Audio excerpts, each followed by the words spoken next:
Unlike other health services, the doors of A&E never shut, but the longest waits often happen overnight.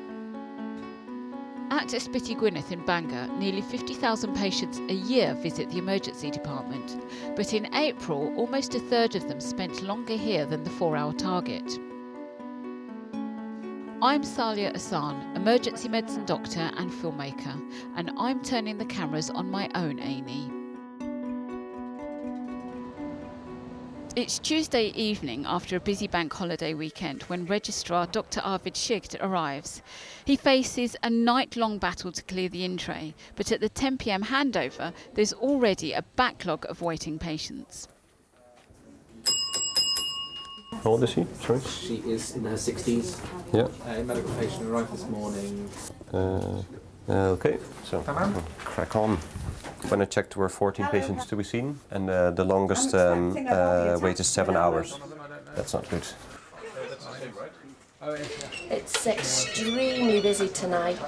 There's lots of people in the waiting room who really should be in the department on trolleys, but unfortunately we have nowhere to put them.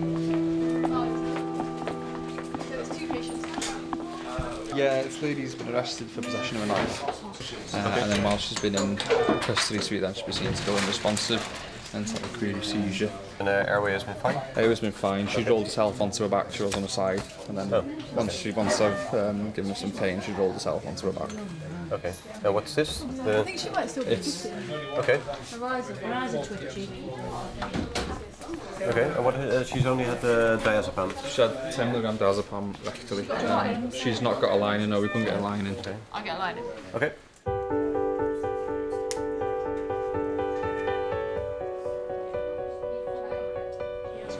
You're having a scan of your head, you need to stay nice and still.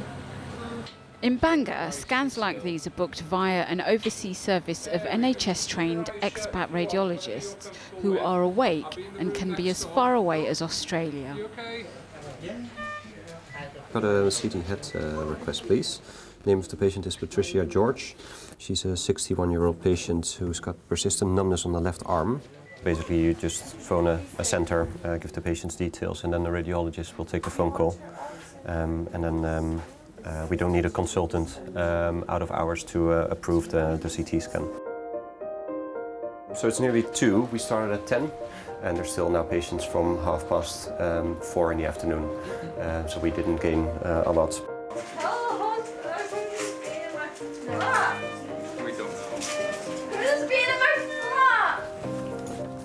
We just need to get through the pile and make sure that the sickest patients are seen first, because that's the most dangerous thing, especially during the night. What are you doing now, Arvid? Yeah, so looking for a room. I'm looking for a room now because it's everything is full. The clinical site manager has opened bed spaces in theatre recovery to patients flowing through the A&E department. Emily Knight. I'm sorry for keeping you waiting so long. We've been here a long time. Yeah, you've been waiting for 8 quite hours. Yeah. Sorry about that. Hello. How are you doing? Hello. Hello. Say hello. How's she been? Whilst waiting? Yeah, she's been fine actually. She's not too bad, are you? Okay, you just want to have a check. Just to double check that Yeah. there's nothing we've missed really, because she did fall. Just want to have a... In a busy A&E department, anxious parents can face a long wait for reassurance.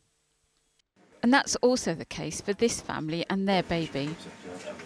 There's quite a few infants of you. You're going to be here for several hours more. Several hours? Several, yeah. Several hours. Site manager Nikki says it can be a default mode to go to A&E in the night, despite other options like GP out of hours or minor injury units. We decided to leave. We have been here for more than 3 hours. Yeah, it's a long time because I have 3 children with me, and you know they need to sleep. There's a 23-year-old student waiting to be assessed in an ambulance. Right, so what's happened tonight? The client's had an argument with a partner, and he's decided to drink the bleach. Okay. He has What sort of bleach was it, love? Dettol. Dettol, was it the liquid Dettol? Yeah. Okay. And how much did you drink? About 3 capfuls. I suffer from OCD, and so I bleached my hands, the bathroom, the kitchen, and it didn't sort of quell the intrusive thoughts, so I drank some bleach to try and clean myself from the inside out. And can we stop that and bring this patient in then, or is this ambulance? Yeah, but if this patient, I know, or maybe we can swap. She was in before this one came. She'd been brought in before this one came. We'll have a look at her now, and then we'll sort it out. Yeah, at 7 a.m. Worked quite well as a team because there's only 4 patients to be seen now. It's always busy, and sometimes you've got a night where, when the tray's empty, we tend to take photos and put it in the group WhatsApp, and then proudly say, "Oh yeah, the tray's empty. We did well." Medical Director Dr. Karen Mottard arrived to find out how the night shift went and, crucially, how decisions made will impact on the day ahead. We've actually got patients lying in our same-day admission beds this morning. I think there's 12 of them, which may put pressure on how we're going to manage our elective surgery today, and hopefully not cancel anyone. How was the night? Yeah, good. Yeah, busy but good. Yeah. And the day team arrived to take over. Arvid, who's originally from the Netherlands, is leaving Bangor shortly for a new post with the Flying Doctors in Australia. But like many staff in the NHS, Brexit means he's uncertain about his future. It all depends on the consequences of Brexit, whether I will come back or not, and I'm pretty sure that I've read news articles that people already have left because of Brexit, and maybe more people will leave when Brexit is there. Yeah. And Arvid goes home to sleep before doing it again that evening.